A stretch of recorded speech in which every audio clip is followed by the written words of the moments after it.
Hello दोस्तों, नमस्कार। Finally आज परवल का जो है कि मचान बन गया है। आप देख रहे हैं पूरा मचान बन गया। तो आज परवल को मेड़ चढ़ा रहे हैं, मतलब खाद दे के उसकी मेड़ी चढ़ाई जा रही है दोस्तों। तो दोस्तों आज कैसे मेड़ी चढ़ाना है परवल का वो भी बताएंगे आपको।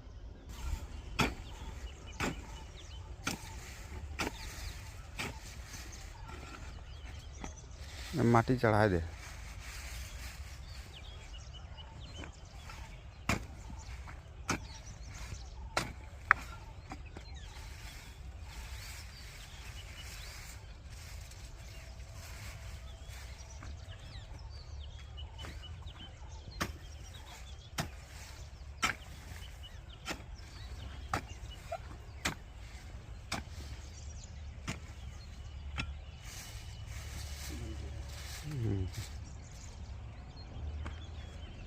देख लो सही चढ़ी नहीं।